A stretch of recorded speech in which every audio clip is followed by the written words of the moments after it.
Run through this study session. Appreciate everyone coming tonight and joining with us in our study session. Just by way of announcement, so everyone knows, there's not a whole bunch of everyone's here, but we'll announce this. We have concluded our interviews for the replacement for Dr. Peterson as business administrator. We concluded those this week, and we'll discuss that for a while, and there will be a memo announcement come out sometime later on that. So there have been a few people ask. We just thought we'd take that and let you know. Superintendent, go ahead. Thank you, President. Board, I've got quite a list of positive or happenings in Weber School District, and I won't go through them all. They're listed there on your agenda. I did want to make sure that you had the resources that were handed out at the USBA Fall Regional Meeting. Those of you that weren't able to make that, you'll see those in your packet, and if you have any questions about that information, please let me know. But it's just a review of the legislative priorities from JLC, along with information on the amendments that are on the ballot for November. And so I'm glad to answer any questions or any board members that were there that would like to speak to that. You're welcome to do so as well. But again, I'd love to discuss those in more detail if you're interested. And then I want to just highlight a couple of things. One piece is going to be highlighted in our formal meeting at 6 o'clock, so I don't want to rain on the parade for that. That was our Unified Sports Soccer event that took place at Bonneville. You're in for a treat tonight. We're going to have a presentation on that, and you might need some tissues. Just giving you a little warning on that. The Roy High Teen Center is opening this next Thursday, a week from tomorrow. We'd love to see you there. Emily Euler and her great team have been working hard to get that prepared. We'll begin the program at 4:30 in the little theater at Roy High School. And then there will be a ribbon cutting and an open house there. We will also hold the Westfield High ribbon cutting and open house on Tuesday the 15th, and we'd ask you to meet at 4:30 or a little bit before that in front of the school or right there near the main office, and we'll get you to the right spot. But we're excited about that. We'll be talking a little bit about Westfield tonight as well in board meeting. And then we would invite you to come to an employee appreciation lunch that we're throwing for our maintenance, transportation, and tech services employees. That would be on the 22nd. It's a Tuesday from 12 to 1 at the maintenance building. We're going to do a food truck style celebration, and what the intention there is just to show gratitude for those three. Yes, it's on your calendar. Yep. It's on your calendar. Yep. Pam put it on your calendar, but we'd love to have you mingle with those great employees, and we would just like to let them know how much we appreciate their efforts, especially getting these three schools open. Superintendent, is that vein on that? Yeah. That's well-deserved. Food trucks take nothing to what they do. Absolutely. But to be able to do that, thanks to the district for doing No, that. appreciate that. Brian's crew, Larry's crew, the guys, they just stepped up. Absolutely, absolutely. I want to get the Christmas Tree Jubilee Gala on your calendars. We will have a table, as we typically do, for board members and the superintendent, senior district leaders there. So I'd love to have you join us, and you can see the times and dates there. And then just today, I got word. Sorry, go ahead, President. That is not on our calendar. It's on the calendar. Oh, it's not. Okay, we will get it on your calendar. Oh, they did. Yeah, you're absolutely right. I will get that on your calendar, so thank you. Pam, let's get that Westfield opening. Okay, thanks, Jen. It's The employee appreciation one? maintenance. Okay. Oh, the maintenance. Yeah. Okay. We will do that. Okay.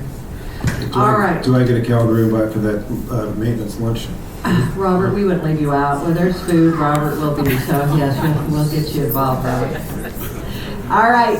The last thing I wanted to emphasize and highlight is there is a press event that announces a partnership that we've entered that I wanted to update you on board. Weber State University, OTech, and Davis Tech have all sponsored an initiative wherein our students in our district, if they graduate with a high school diploma, will have direct admissions to any of those institutions. They've cleared the hurdles of having kids have to go through the application process and all of those things. I think it's a wonderful endeavor. We're going to see how that goes in our district. But that event, if you're interested in supporting those institutions, will be on October 10th from 2:30 to 4:30. We will put that on your calendar. I just learned about that just a couple hours ago. 2:30 to 4:30 at Northridge High School. And officials from those institutions will be there. Yeah, you're absolutely right. It would maybe interfere with that. So let's prioritize the teen center. Yes, perfect. I just wanted to make you aware of that. And that is all I've got, unless you have any questions. All right.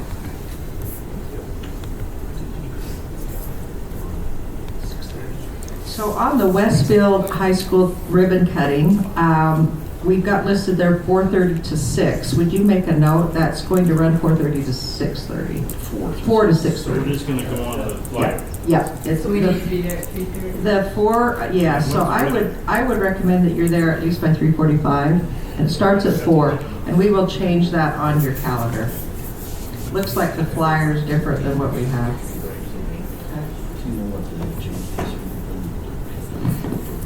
Yeah, so there will be ribbon cutting first, followed by an open house. October 15th, 4 o'clock to 6:30, and then please be there by 3:45. The ribbon will cut. It's changed now. Okay, so let's go with some updates. Ryan James, please.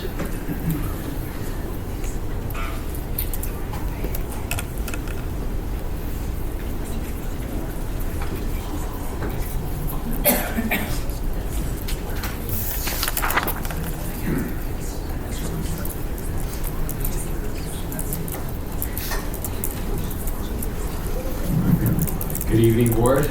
I'm glad to be up here and share with you just a few things that we've been able to do over the past, well, it's been about a month, just over a month here. And so I wanted to share that with you, just give you a little update. So as the communications administrator, first of all, I want to introduce you. It's not just me. When we refer to the team, there's a couple of us. So there's a few of us, I should say. So I just wanted to introduce them as well. First, and they're here with me. So we have Sean Potiker. And if you don't know Sean, he has been teaching for over 23 years. He had an extremely successful program doing digital media, video production at Weber High School. And we were able to have him move down to Weber Innovation at Innovation High School. He is now going to be teaching the creative media there and the CAPS program that we envision as a part of the communications team, so in support of that. So he works part-time with me to create all the videos. There's just no way, just so you have an idea, we this morning we had 2 events at 2 elementaries, and there's just no way for me to cover both of them. So Sean was able to go up to Silver Ridge, and I was down at Country View. And so if you saw that they had walk to school day.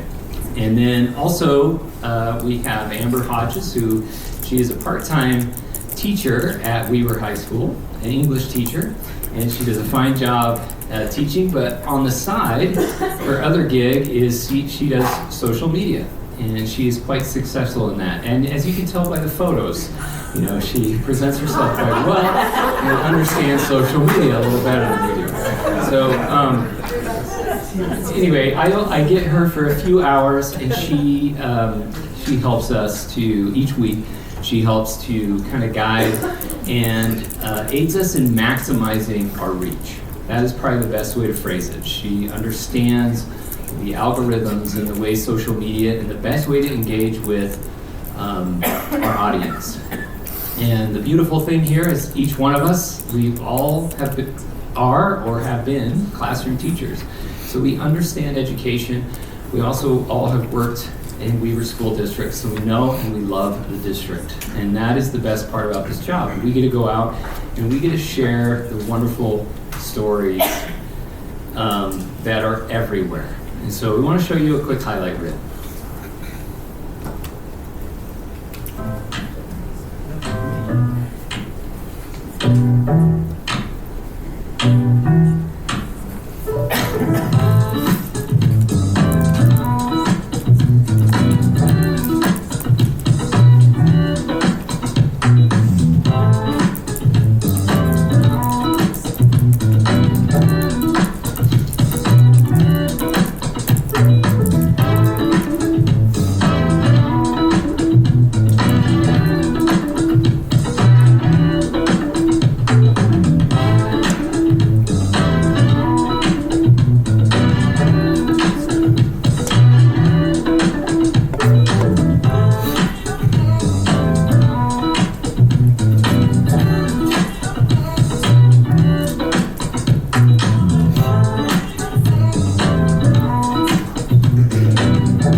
There's definitely some teasers in there. You're gonna see quite a few videos today.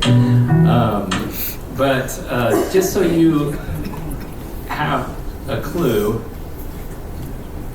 let me activate that again. This is just this month. So what we've been able to do in getting onto Facebook, we had over 70,000 views, and that is an increase of over 433% of what our Facebook was doing before that.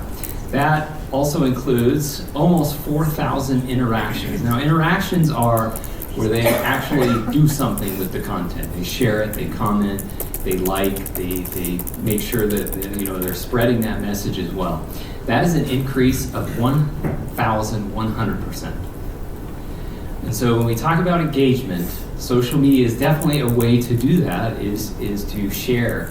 And so I just want you to think about all the stories and the things in that.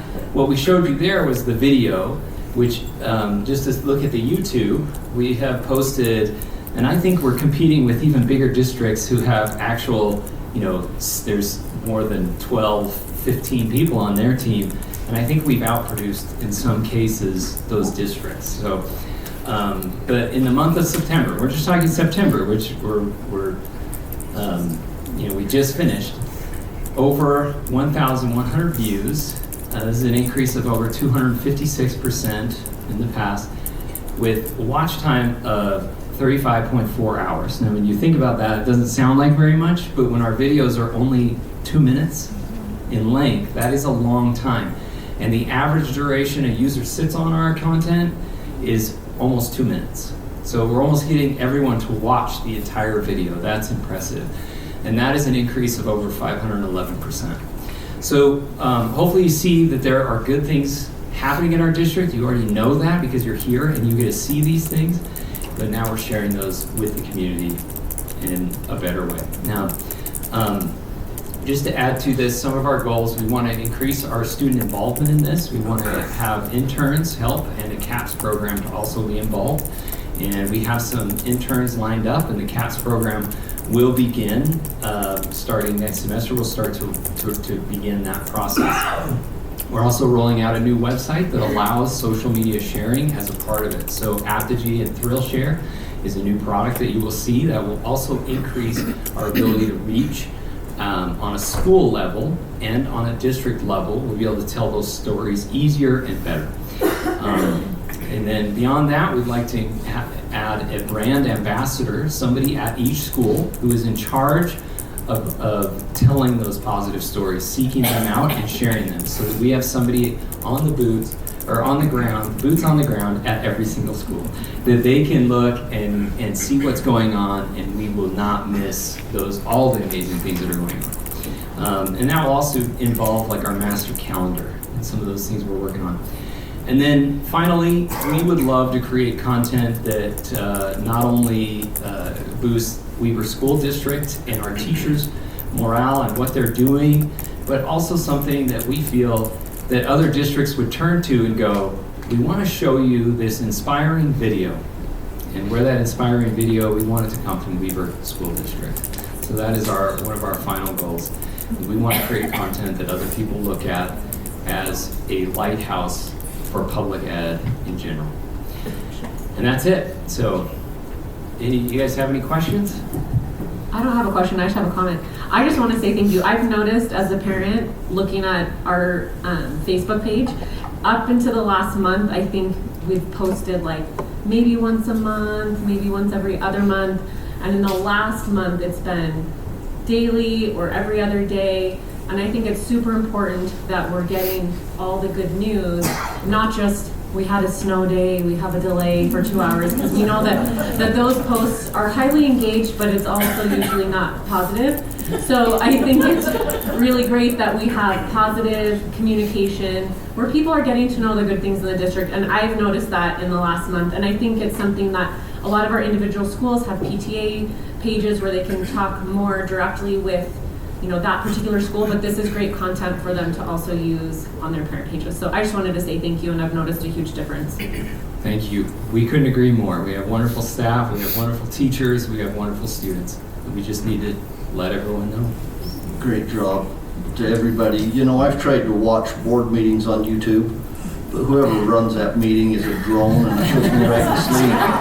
I can only watch for the 2 minutes. That's why the average is at 2 minutes. Amber might have some suggestions. Is that the photogenic one you said, Amber? Yes. So the only other thing I suggest is if, I'm a little partial, that was number 12. I'll have to remember that. Real quick, I know Amber and Sean personally, and they are the best of the best. They really are. You got a good team there. They did a Agreed. great job. Great job. Surround yourself with the best, and you'll go places. So. We have the right leader over this communications team. Ryan and his team are going to rock it. We're excited to see where the future takes us. Thank you. Thanks, Ryan. Moving on, dual language immersion. Dr. Beccarini, please. Superintendent and President Livingston and board members. So this is really just kind of an informal conversation or informational component as we've worked with looking at our DLI communities and listening and hearing concerns from our employees around the DLI program and looking at how are we functioning, right? And we've gotten various components of feedback. We've gotten data, and so before we look at making any types of decisions of are these the best schools, is this the best location, things like that, we, under superintendency's direction, we're taking kind of a deep dive into those components, and partly what sparked this is looking around at districts around us that have done similar studies. We also have, with the split between curriculum and assessment over the last couple of years, DLI's kind of in two places. and we're working with HR and recruiting components. And we really want to get a strong picture that we can bring forth to the board to showcase the successes and opportunities that DLI presents to us as a district. We know that they're valuable programs. We know that our communities on the north and south end in both Chinese and Spanish value those programs, and we want to make sure that we're serving those communities appropriately, as well as other communities that may not have DLI near them, and look at other opportunities that may present themselves, like STEM magnet schools, things like that. So what can we do to really promote our school district and ensure that everybody has various opportunities across the district? So as part of that, if there's anything that the board is interested in, we would love to know those components, and you're welcome, of course, to share them now, but you can also reach out directly to myself or our superintendent, and we can ensure that those data components are also brought forth. I piggyback off of that. I appreciate Dr. Beccarini taking kind of the helm on this, and we're in good hands with his data analysis prowess, but we just feel like it's time. DLI's been operating in our district for a long time, and we want to know the health of it, the state of it, and we are aware of very high number of positive pieces to it, but we're also hearing some concerns. We're having some difficulties with staffing, especially on the Chinese side, and so we just want to make sure that we do a deep dive, like he indicated, board, and bring some information back to you and continue this discussion across the next few months, and make some determinations about how we can enhance or intervene on some pieces, and just create the most quality programming for our students. Any thoughts or comments? My comments and questions have just always, with DLI, have always been around outcomes and whether or not our students are performing at or better than their peers who are not in dual language immersion. I mean, I've seen things anecdotally in my neighborhood about, we have Spanish close to us, not at my local elementary school, but with kids who are in the program just because their peers are in it. Are we in it for the right reasons? Are those students interacting with the other kids in the school? Kids are separated.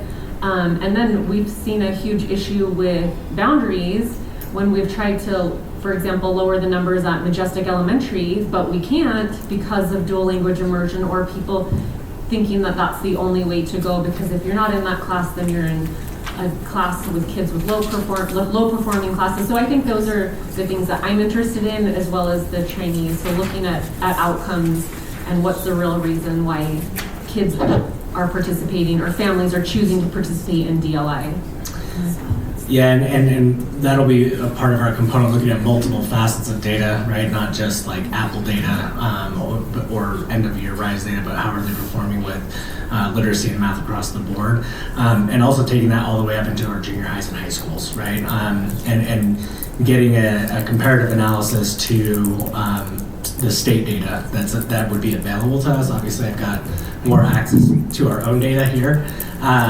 And then we will be doing a parental survey. I've almost got that completed. And that's going to go out to the whole district, right? Not just to DLI, because we may find that there is an opportunity for other communities to access those components due to transportation and boundary components. I was going to say, I think that's another issue, is I think a lot of parents in schools that don't have DLI don't know that those opportunities are even available to them unless they've heard about it through somebody else. So I think that's, and then another thing that I've always been curious about or want to know more is the declining enrollment as we move into secondary school, and is it worth it to continue when we have so few students continuing, and are they continuing for the right reason? Is it just because their peers or their parents are and then again, bringing that Chinese into the high school, I know that's also been complicated.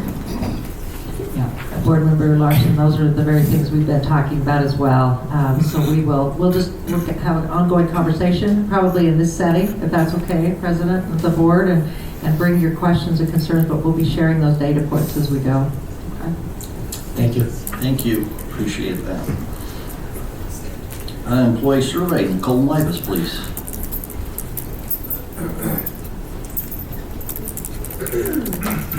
All right, good evening.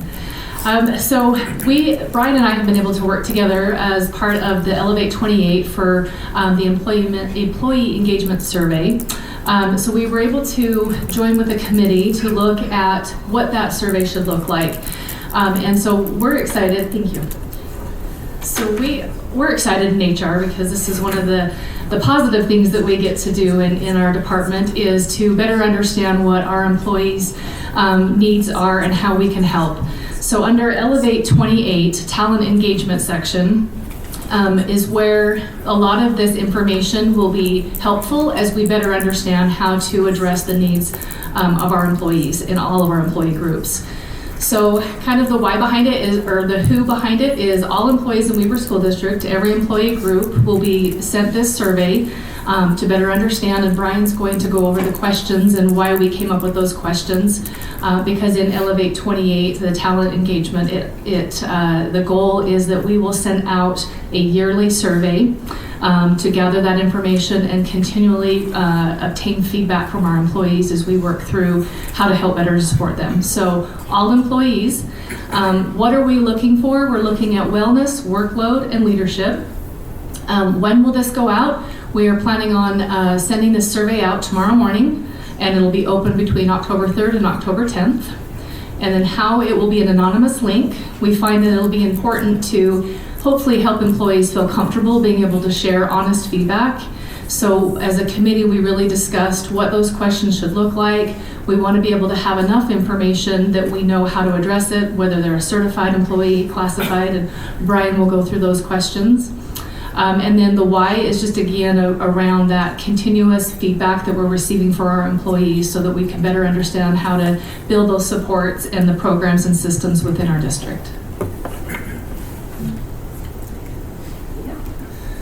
So we broke the survey into 4 sections. This first one is around demographics, and I think this is probably where we had the most discussion because really it's about how do we use the data and how do we maintain anonymity for groups of employees that there are small N sizes. So like if we went to a building level and asked for a counselor, well at the elementary there's only one counselor, so we could easily connect that's that person's response.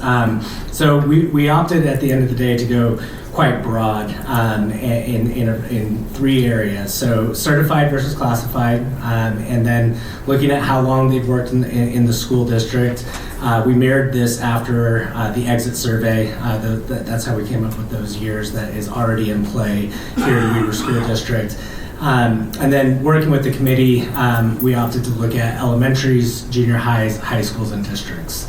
Now, at the end of the day, the data that's going to be gleaned from this is actionable by the district level. It would be pretty difficult for one of the 30 some odd elementary schools that we have for that principal to look at that data and say, okay, I need to do X, Y, Z, right? Or I feel like I'm already doing this.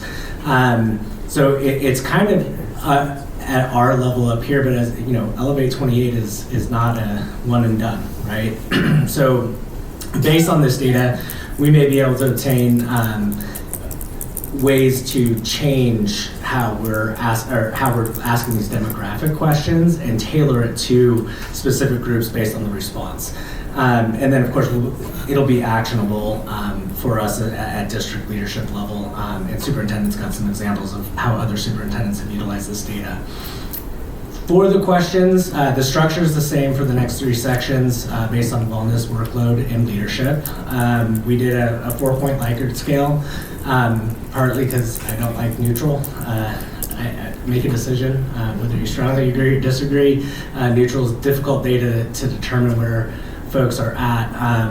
And so we've got about 5 to 6 questions on each of these, ranging from, I feel my workplace culture promotes overall well-being and caring. I have somebody in the building I can talk to. I feel physically and emotionally safe in my workspace. And these were adapted from a Gallup poll and other HR type surveys that I pulled to try to gleaned what it was that we wanted as a committee. Committee gave some feedback, and we made some adjustments to those. Looking at workload, very similar setup here, and looking at, are they receiving the right materials? Do they have the right supplies to do their job?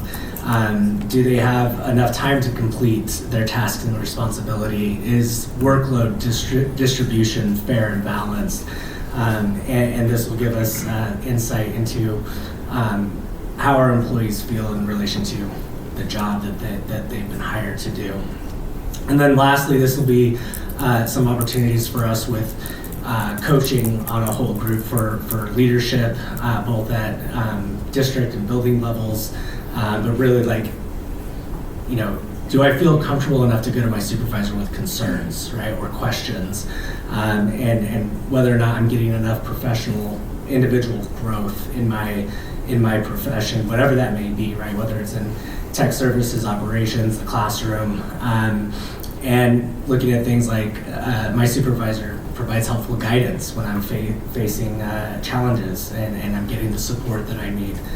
So, short survey, intentional, right? We know that people are busy, but there's a lot that we'll be able to glean from this, or from these components. Superintendent, was there anything you want to add before I turn it over to Nicole? Thank you, Dr. Becker. One thing I'd like to just emphasize, Board, one of the initiatives in Elevate 28 around our talent engagement, around our employees, we really want to build a strong sense of belonging and a culture of caring and connection with our employees, just as we do with our children. And we know that employees that are well, that are engaged, that feel supported, that have high morale, are going to best serve our kids. And so, as we did listening sessions as a superintendency, when we first came into these roles, one of the things that we heard from our employees over and over again was, please allow us to have a mechanism to give continuous feedback. Don't just ask us these questions now. Circle back to us and see how things are going. And that really is the intent of this survey, is to try to build that culture of connection and caring amongst all 5,400 of our employees. Any comment section on it, or is it just straight up? You want to speak to that, Brian? Yeah. So we opted not to put in any qualitative data selection in this initial survey. I predict that as we dive deeper into a specific component of this, that we would offer those components. But we wanted to get some initial data up front that we can start working with, and then we can do a qualitative dive and do some coding. In that, I would probably look at a type of thematic coding and glean what those are saying. I guess I was thinking specifically of resources. If they say I don't have enough resources, and they could be so, I don't know how you would even shoot it down. Yeah, and so like if let's say a large number, let's say 50%, hit strongly disagree on any one of these areas, that's the opportunity that we can create a follow-up component to it, and make this public data. Like, hey, we hear you. We noticed in the initial survey, it was stated that we don't have enough resources. This is a follow-up, and we would be able to start dissecting by maybe not certified classified, but by department, right, and location, right, and then we can identify those components and add the qualitative piece to those, so people can feel free to give that voice. We just went through this at work, and I work for an international company, so there's 100,000 of us. The survey was coming out, and about 2 days before, the company sent out and says we've set a goal that we want X amount of employees to take this survey. So everybody started thinking, okay, they're tracking, And then a few days into the survey, people started getting emails, you have not done your survey. But it's supposed to be anonymous. Well, as the more anonymous it is, the better results, even if they hurt, the better results you're going to get. Yes. And so I like how you set this up versus how, one I just took recently was set up. So if your company needs any advising, you know my number. I'm just kidding. Well, and to speak to that, President, the main goal to begin with is to establish that level of trust with our employees that we are listening. And in order to build that trust, we have to show them that we're going to act on the feedback that we get. So that's important. And these questions, these are good questions versus some of the institutionally engineered questions I've seen on some surveys.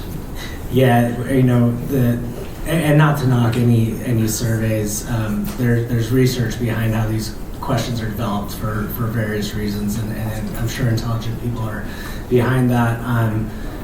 We, you know, looking at things like, I have a best friend at work. I don't know that that's necessarily something that we need to know, but we do need to know that you have somebody to talk to, right? And the way that you question that is going to sway the way that you answer that. Because, I mean, I guess my wife does work for the district, so I would have to say I do have a best friend at work. But at the end of the day, like, we interpret that language differently, and we wanted to maintain this at a professional level. And so we had some great conversations. Very good. Thank you. We will share the results with you as soon as we get them. We don't get it. I think we should include the board. No. We can include you. Thank you. Thank you. Appreciate it. Heidi, you've been sitting there very patiently. It's your turn. Legal services and compliance and policy, please. Okay. We only have 2 new policies, but I wanted to just briefly let you know about the policies that are on the consent calendar. Those policies are primarily statutorily required policies and changes. So the first one is a medication and medical emergency policy. We had to update that policy to include a particular medication that previously wasn't delegated to non-medical staff to administer. Last legislative session, that medication was identified as a medication that could be delegated to non-medical staff. So we just added that medication to our medication policy. That's the only change to that one. The second, policy 4405, which is dissemination of information about juvenile offenders. There was also recent legislation about how we inform our principals when we get information from law enforcement and the courts about students who have been charged with or convicted of juvenile offense. And so we just incorporated that language into our policy. We already had a policy in place for that, but we just added that language into our policy. Heidi, 1 second. Janice, did you have a question about that one? I did, and I went to... Oh, you got it taken care of. Okay, wonderful. And they, Okay. they gave me a very thorough response, so thank you. Go ahead, I'm sorry. You're good. The policy 4510, off-campus physical education and athletic competition activities policy, was repealed because we never use it. It's an old policy with just a couple of lines that initially was created, I believe, for Roy Junior High School at one point, Roy High School. So as we're going through and amending these policies, we're also looking at policies that are very old, outdated, and not relevant anymore, and so that's repealed.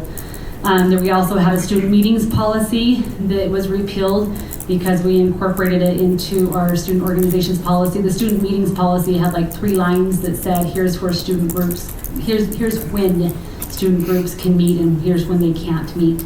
So we put that into our student group policy. And then finally, there was some additional changes in law to policy 4194 regarding reporting abuse and neglect of minors. So those are what's on your consent calendar. Any questions about any of those? Okay, move on to our new policies, unless you'd rather have me do second reading policies first. Okay, so we only have 2 new policies on first reading tonight. One of them is our policy 8200, our library materials policy. And if you recall, about 3 years ago, we proposed that 8200 be amended to include language that the legislature had passed regarding sensitive materials. And we put together a process about how we would respond to challenges and requests for us to consider what is in our libraries in terms of sensitive materials. Well, over the last couple of years, that law has been amended. It applies to all learning materials in our schools and not just our library materials. And some of the procedures in the law have been changed as well, to the extent that we felt like we ought to just create a separate standalone sensitive materials policy rather than have this library policy that really is just about our library materials, when the sensitive material policy applies to all learning materials, whether it's curricular, what teachers have in their classroom, assemblies, anything that's in a school that a student could access as a supplemental material for their learning.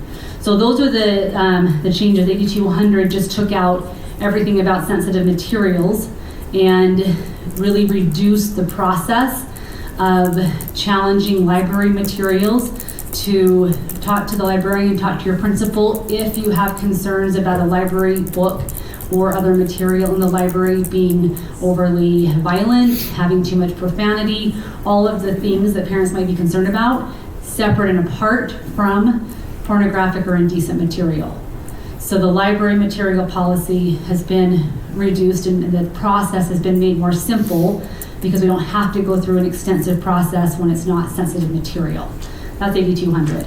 And then the new policy, 8250, is our new sensitive materials policy, where if we have a parent, a board member, a student, an employee, a member of the community that feels like some material in our schools is pornographic or indecent material, according to the definition under our policy in the law, then this policy explains the process that we go through to review that challenge.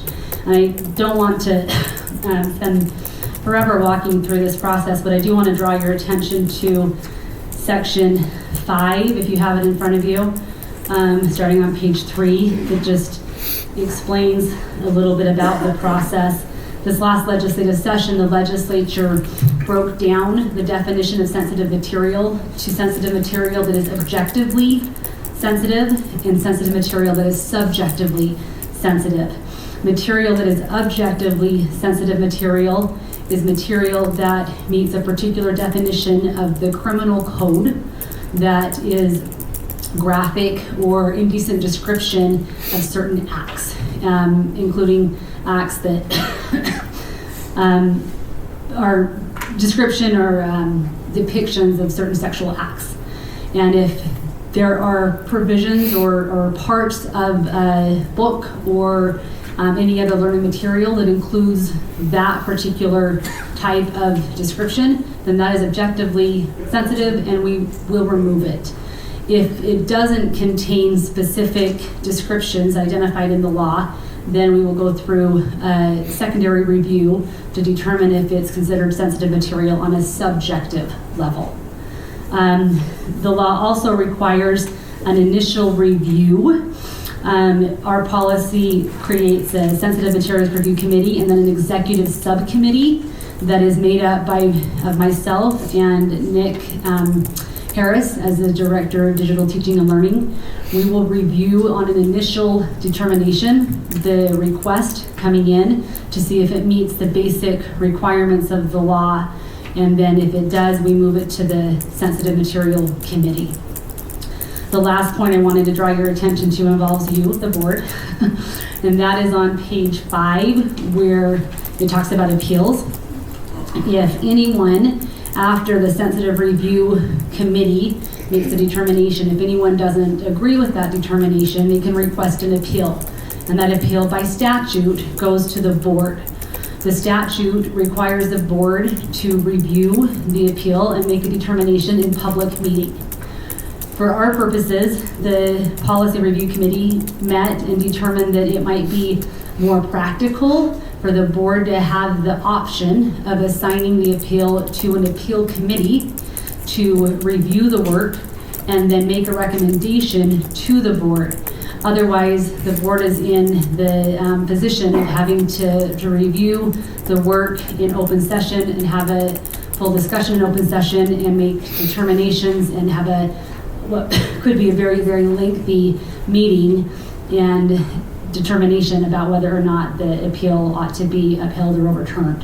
And so the policy allows the board, doesn't require, but allows the board to designate an appeal committee to review the appeal and then make a recommendation to the board, and the board then can either adopt the recommendation or choose to do something different. And that has to be done in an open meeting, And the individual has 5 days. 5 business days. Is the board on any kind of a timeline? The appeals committee, if designated by the board, will review the material within 30 business days. And if the board does not designate an appeal committee, then the 30 days would apply to the board's decision as well. If the board wants to wants to review the appeal independent of the appeal committee. It doesn't sound as if the appeal committee is defined at all. It's not, and that is up to the board. That was intentional. The board can decide who they want to be on that appeal committee. And how large they want it to be. Right. Because the statute doesn't have anything about an appeal committee. The statute just says this is a decision of the board. The board has to make this decision in an open meeting when there's an appeal. It does seem to be more practical and more efficient to have the option of assigning that to a committee, which would be at the discretion of the board to make that decision. Wonderful. Any questions about that policy? The only question, it wasn't a question, but is there any, because when I was reviewing it, I know that the objective sensitive material, we only have to review that section, that the book doesn't have to be read in its entirety. But that isn't exactly clear. Do we need to clarify that in the policy, that it's only a portion? Because I know it says of the subjective of sensitive material that it has to be reviewed in its totality, but I don't know if that's clear or if does it need to be No, that's a clear? good question. So the executive subcommittee makes 2 initial determinations. One, if the allegation presents what's called a plausible claim, meaning if the allegation on its face is an allegation that the material is sensitive, or is the person making the allegation really claiming that there's just a lot of profanity that they don't like. So there's an initial determination to say, is this allegation actually an allegation of sensitive material? If so, there's a plausible claim made. That means that we're going to take the books off the shelf during the review. The second determination that the executive subcommittee makes is whether or not the material is objective sensitive material, and that's a simple reading of the challenge. So where it says in 3, they will apply the objective sensitive material standard. Right. That's what we're talking about. We don't need to define that more fully. I think that it's pretty clear that if that provision cited has any of the description in the statute, then it's considered objective sensitive material. And we're okay, because I know initially you had a list of all of the actual statute, and we're okay to just... That's in there in the definitions. Okay. Yeah, it's still in there. But It's it doesn't have the, it doesn't spell out the Yeah, it just links it to code. Okay. I'm just curious if that's problematic to parents to have to go and look up the code, or if it's better to just spell it out. We can certainly spell it I out. don't know, that's just my thoughts. Yeah, there's a lot of cross-references in the statute. A statute that says this is defined in this statute, and you go to that statute and it says this is defined in this statute. It's like choose your own adventure. But we can spell it all out. It will just become a very long policy. Yeah. Any questions about this policy? I just have one other question on the other one, the library materials, 8200. Under 3C3, it talks about librarians reviewing 3 to 5 reliable reviews before they place something in their collection. Is that our current practice with librarians? Are they doing that? My understanding is that they are, yes. The other policies for second reading, we have had no comment. There was just a couple of minor changes I'll draw your attention to. Policy 4120 is a student discrimination and harassment policy. We had no feedback, no changes to that policy. Policy 4195 is our section 504 student accommodations policy. Also, we had no feedback or changes to that policy. Our memorial policy 6450, the policy committee met, and made one minor change, and that's on page 2 that talks about when a student who has passed away can be given an honorary diploma at graduation, and the policy committee added that decision will be made on a case-by-case basis. Finally, policy 6600, naming of schools and mascots. We also had no comment from the public. but the policy committee did review and made just a couple of slight changes. One of them is that any names that are suggested for mascots should be culturally appropriate. And the second one is just making sure that the requests for changing facility names and mascot names and building names can be made at any time. We just wanted to make that consistent throughout the policy. So those are the only changes to those two policies. Any questions about that? Well, good, thank you very much. Okay, thank you. Always appreciate what you're doing. Thank you. That concludes our study session, if there's not anything else forward that we need to talk about. Westfield. That works, thank you. If there's nothing else, we'll conclude our study session and we'll meet back here in about 6 or 7 minutes.